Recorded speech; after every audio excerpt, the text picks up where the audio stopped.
Welcome to Lake Elsinore, a sparkling blue gem in Southern California with a story as deep as its waters.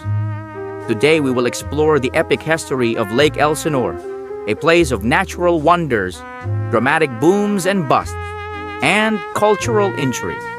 From its geological birth and earth-shaking fault lines to its role as a recreation haven today, Lake Elsinore has been shaped by nature and by people. Indigenous tribes first knew this lake as a sacred place. Spanish explorers later called it Laguna Grande. It grew into a 19th century frontier town and a 20th century resort for Hollywood stars, only to face floods, droughts, and rebirth in modern times. Join us as we dive into the fascinating history of Lake Elsinore, Southern California's largest natural lake. Our story begins eons ago, long before any settler set eyes on these shores, when geological forces carved out the basin that would become Lake Elsinore. Lake Elsinore was born of Earth's restless crust. It lies along the Elsinore Fault Zone, a crack in the earth that runs through Southern California. Millions of years of tectonic motion created a down-dropped valley known to geologists as a graben between two fault lines. The result was a natural depression, essentially a giant bowl in the landscape, perfectly placed to catch water. In geologic terms, Lake Elsinore is a sag pond, a lake that forms in a sunken block of land between fault lines. Over time, rainfall and streams flowing from the surrounding mountains filled this basin with water, giving rise to a lake. Surrounded by the Elsinore Mountains to the west and the Temescal Mountains to the east, the lake sits at the lowest point of a 750 square mile watershed. Mountain streams and the San Jacinto River converge here, making Lake Elsinore the terminus of the San Jacinto River system. With no constant outflow, the lake's water level has always been at the mercy of nature, rising in wet years and shrinking in dry years. During heavy winter rains, Lake Elsinore swells until its waters spill out through a canyon, eventually reaching the Santa Ana River. But in times of drought, the lake recedes, sometimes dramatically. These natural rhythms of flood and drought became a recurring theme in the lake's history, influencing how people lived here. This ancient lake, cradled in a fault-formed valley, would lure humans with its water and resources. The first to arrive were the indigenous people, who found in Lake Elsinore not only sustenance, but spiritual significance. Long before Spanish padres or American pioneers, the Luiseño Indians, known as the Payom Kawichum in their own language, called the Elsinore Valley home. For thousands of years, they lived amid its oak-dotted hills and along the lake's changing shoreline. To these first inhabitants, the lake was a cherished heart of the land. They named it Entengvo Wumoma, which translates roughly to hot springs by the little sea.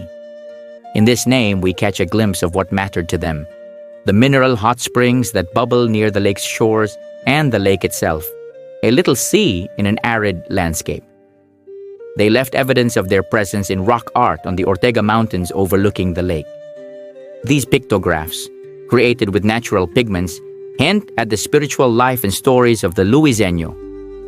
The lake provided fish and waterfowl, the surrounding lands offered game and acorns, and the hot springs were likely used for healing and ritual, a testament to the lake's life-giving properties. For the Luiseño and other native people, Lake Elsinore was part of a balanced natural world. But in the late 18th century, new visitors from afar entered this world. The Spanish explorers and missionaries, arriving with different intentions and a new name for the lake. In the late 1700s, Spanish expeditions ventured into this part of Alta California. As they charted the inland routes between missions, they took note of the valley and its shimmering lake. The Spaniards christened it Laguna Grande, meaning Big Lagoon for its expansive waters. To the Spanish, this lagoon was a convenient watering stop in the wild, rolling country between the coastal missions and the desert beyond.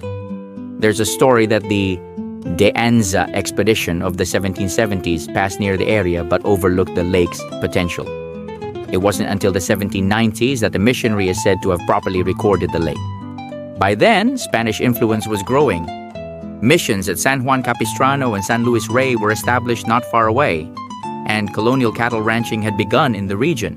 When Mexico gained independence from Spain in 1821, California's lands opened up for private ownership through land grants. Lake Elsinore and the surrounding valley became part of a Mexican land grant known as Rancho La Laguna. In 1844, Governor Manuel Michotorena officially granted Rancho La Laguna to a Mexican citizen, Don Julian Manriquez. This ranch encompassed nearly 20,000 acres, including the lake itself, and was used primarily for cattle ranching. Travelers and cowboys knew the lake as Laguna Grande, a reliable if sometimes fickle source of water in the dry inland empire of California. During the late Mexican period and after the U.S. takeover of California in 1848, the rancho changed hands several times. Notably, in 1858, a notable California ranchero, Don Agustin Machado, acquired Rancho La Laguna. Machado built an adobe hacienda on the southwest shore of the lake. His adobe soon became a welcome stop on the Butterfield Overland Mail stagecoach route, which ran through the region in the late 1850s. Imagine weary stagecoach travelers in the 1860s stopping here. They could rest at Machado's ranch, swap horses, and quench their thirst by the lake. In fact, the adobe served as the local stage station and post office for a tiny settlement called Wheeler that formed nearby.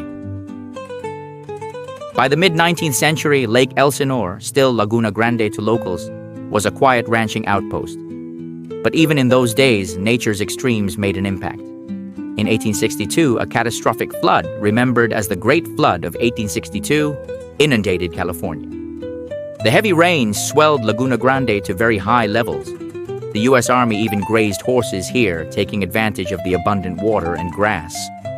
Yet just a couple of years later, the pendulum swung.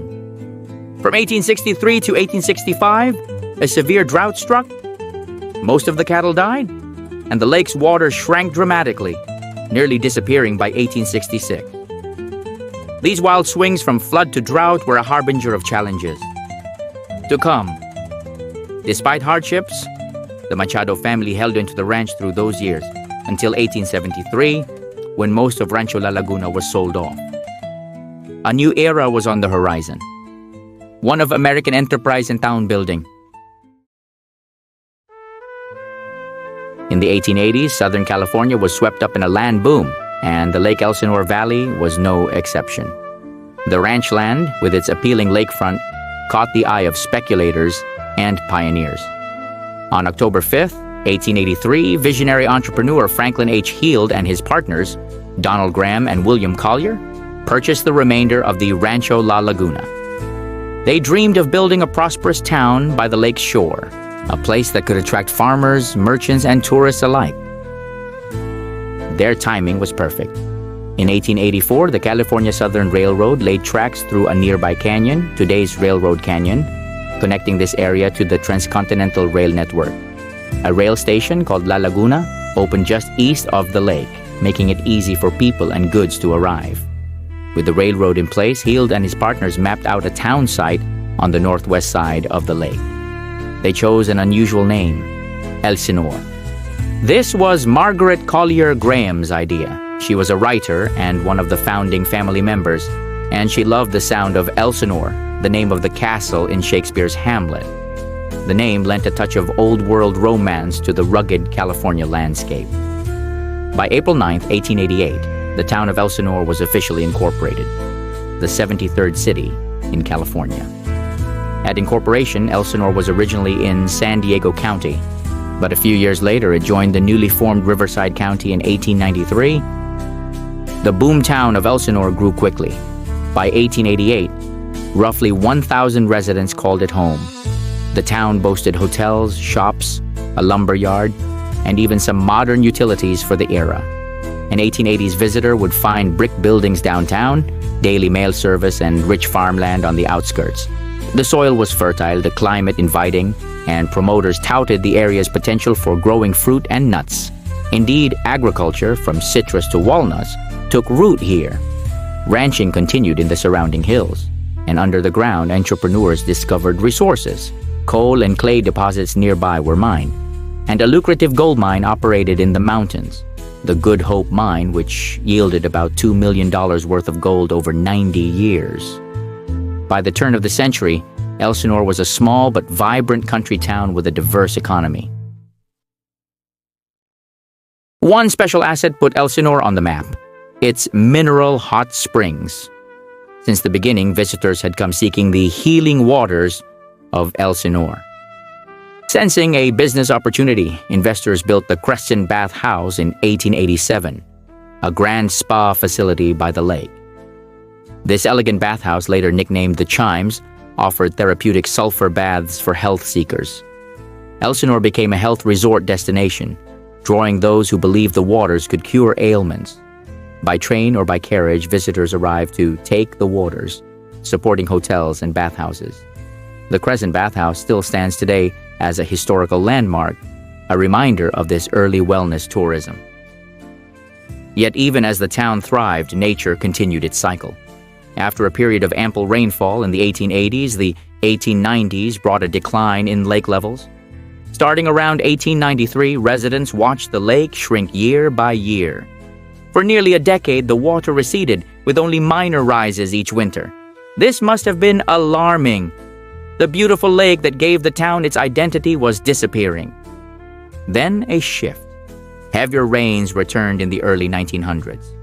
From 1903 onward, the lake slowly refilled, gaining back roughly half its depth. And in January 1916, a torrential rain event caused a flood that filled the lake to overflowing, sending water gushing out down Temescal Canyon. Elsinore's residents suddenly had their lake back, and then some. This 1916 flood was part of a pattern, feast or famine, that locals came to expect. By the early 20th century, Elsinore was entering a new phase. The stage was set for an era of glamour and growth, as well as challenges. Next, we'll see how the roaring 1920s brought prosperity and fame to this little lake town, and how the subsequent decades tested its resilience. Indeed, Hollywood's elite made Lake Elsinore a fashionable getaway. They built vacation homes overlooking the lake, some of which stand to this day.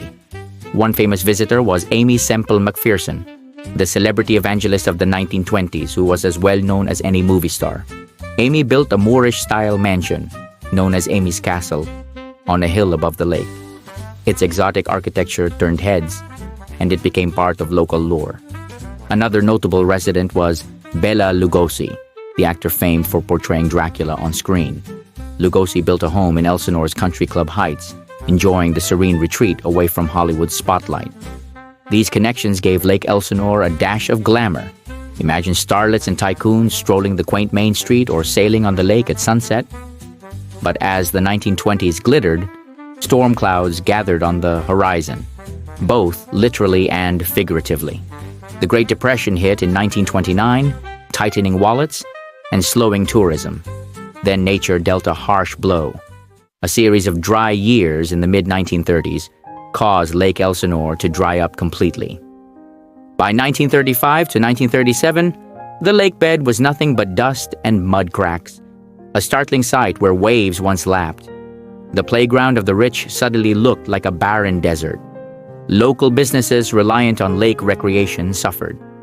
Photographs from that era show abandoned boats resting on dry ground, a silent testament to the bust after the boom.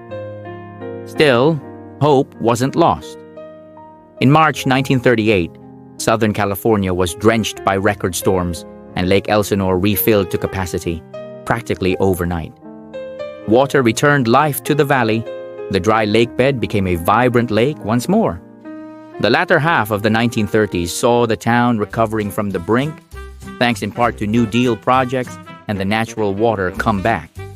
In these years, an interesting social development took place. Lake Elsinore became home to the Lakeshore Beach Club, one of California's few resorts open to African Americans during the segregation era. While many leisure spots were segregated, this lakeside retreat welcomed black families for swimming and vacations, marking an important, if little-known chapter of inclusivity in the region. Then came World War II. Lake Elsinore found a role in the war effort. The U.S. military used the lake to test seaplanes, taking advantage of its open water and clear flying weather. On the shore, a Douglas aircraft plant set up operations in town, manufacturing wing assemblies for B-17 bombers. The war brought jobs and activity, but also new stresses. One being that the lake, after the wartime years, dried up once again during most of the 1950s. Yes, it happened again. A severe drought in the late 1940s and 1950s caused water levels to plummet. Throughout the 1950s, Lake Elsinore was largely a dry basin, and this time it lasted nearly a decade. Imagine the disappointment of residents who remembered boating and fishing here, and the lake was just gone. Some wondered if it would ever return.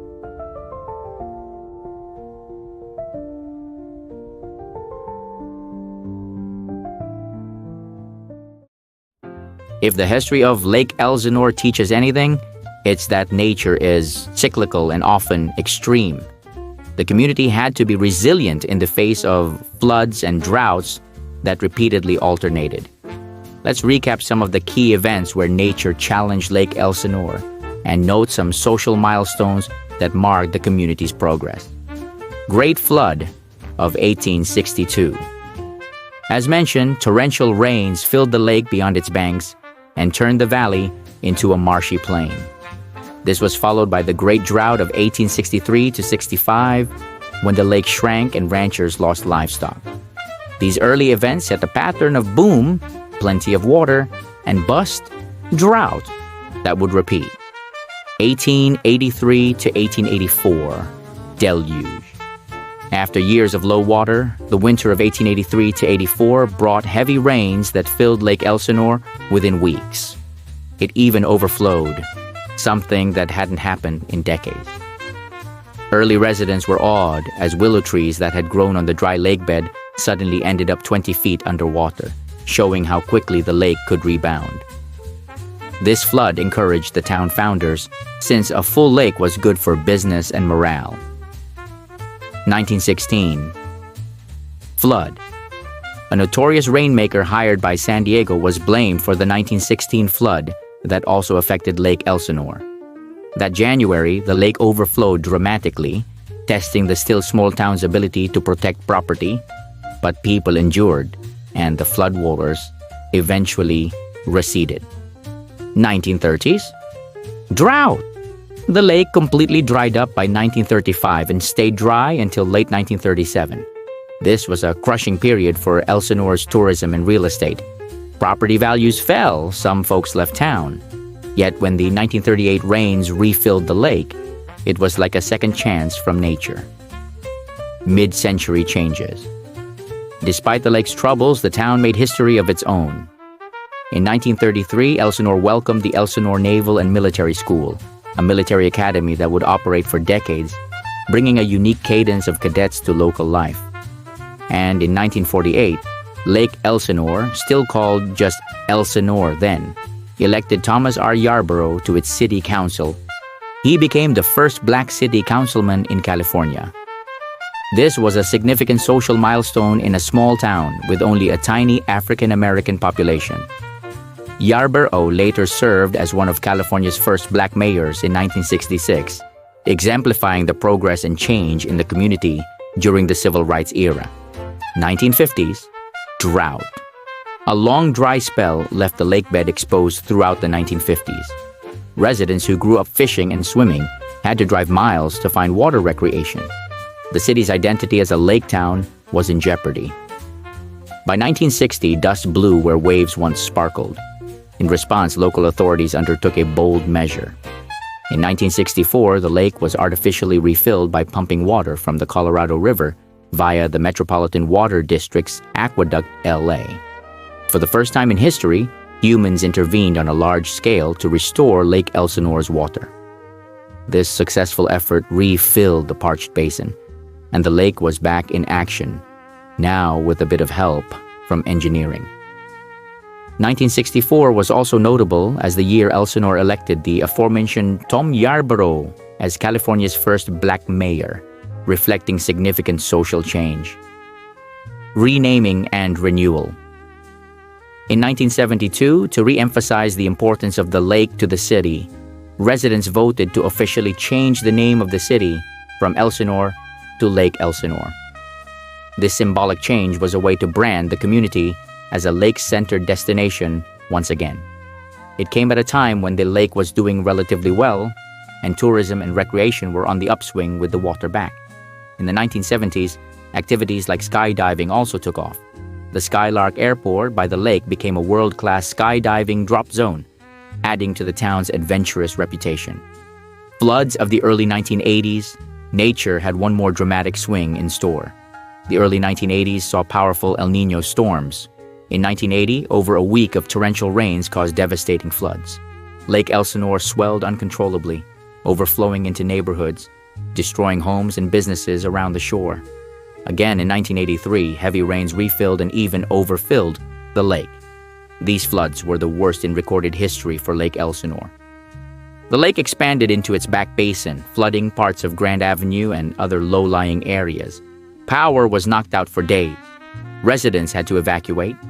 Some homes were so badly damaged that rebuilding in certain flood-prone zones was banned thereafter. It was a harsh reminder that living next to a beautiful lake also carries risks. Through all these upheavals, the people of Lake Elsinore adapted and persevered. Each flood was followed by rebuilding, each drought by renewal. And amidst these natural events, the social fabric of the town evolved, from a frontier outpost to a diverse modern city. Having weathered cycles of nature and change, Lake Elsinore also maintained its special place in the broader culture. Next, we'll look at how Hollywood and pop culture left their mark on this lakeside community beyond just the 1920s, and how the lake became a backdrop for stories and dreams.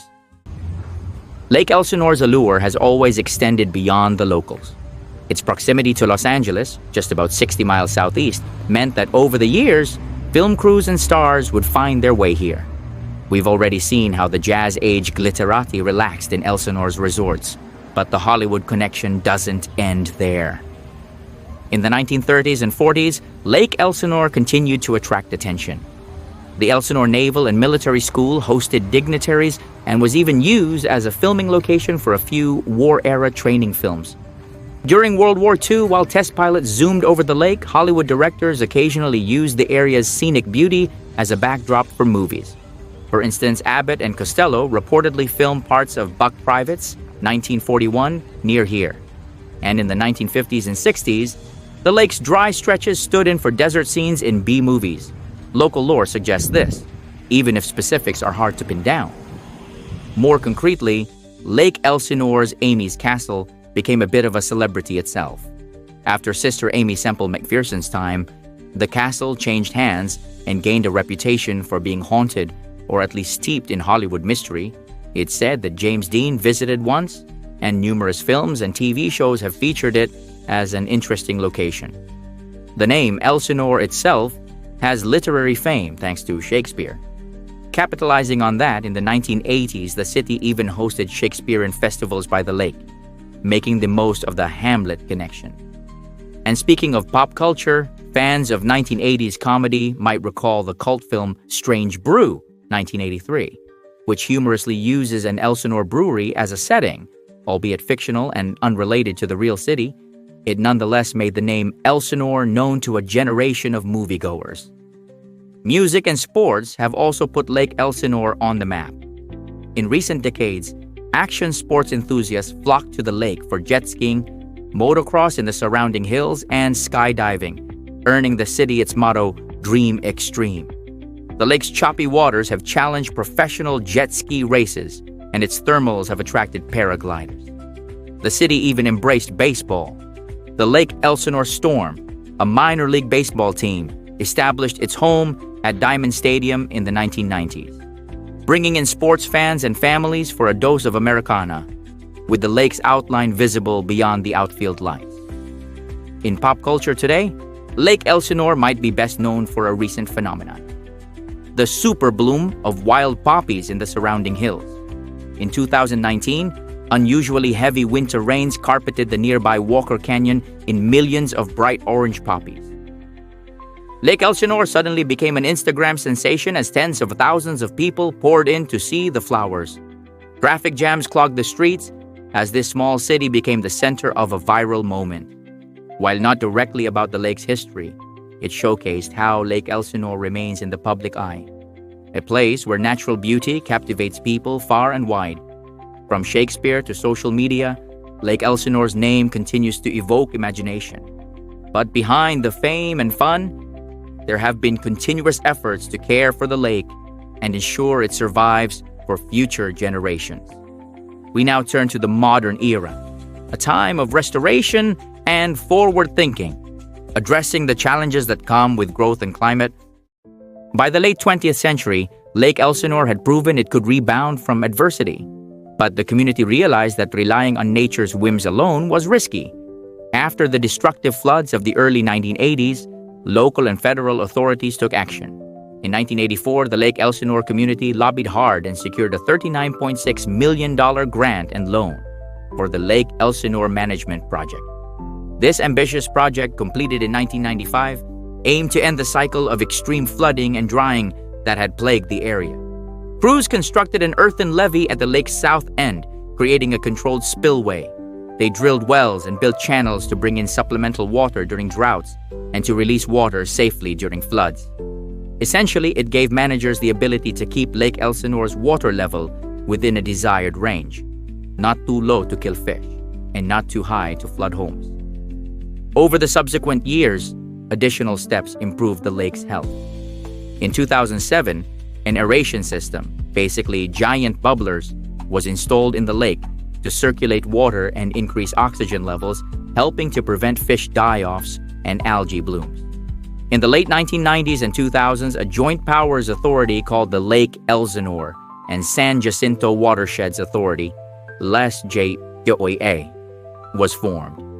This coalition undertook projects like wetland restoration and runoff management to improve water quality.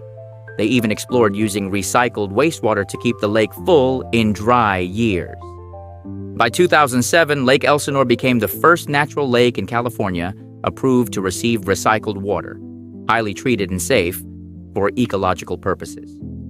This was a pioneering step in sustainability. Meanwhile, the city was growing rapidly around the lake.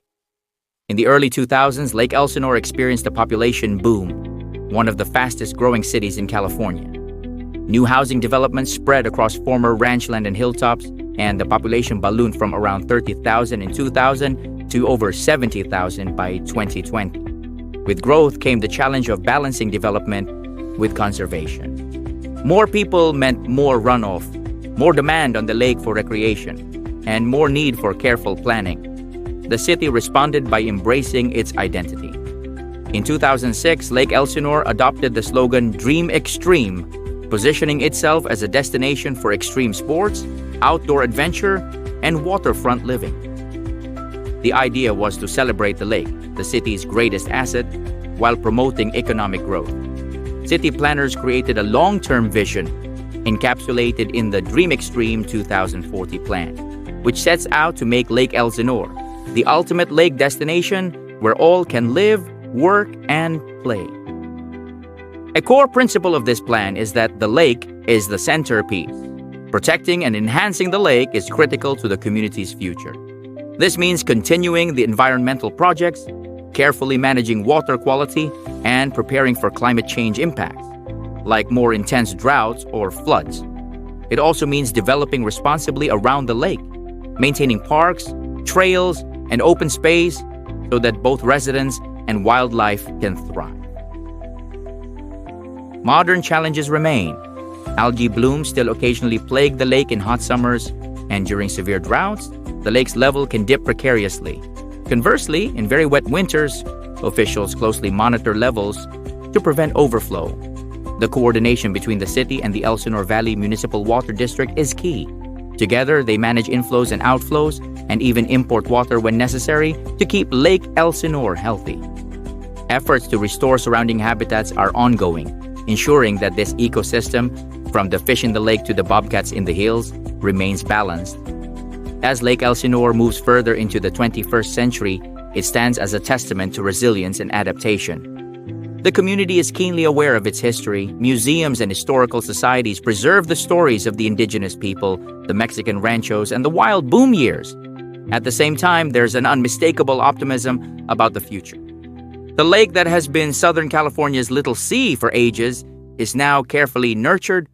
The city around it is transforming from a once sleepy resort town into a vibrant suburban hub that still cherishes its natural soul.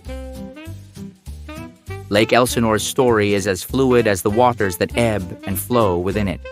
This lake has seen it all, from the sacred rituals of the Luiseño people to the ambitions of Spanish dons, from frontier stagecoaches skirting its shore to the chug of locomotives bringing land boomers, from elegant 1920s yachts and Hollywood starlets to desolate dry spells where the lake vanished, leaving a cracked earth memory. Floods have swept through its history, and fortunes have been made and lost on its banks.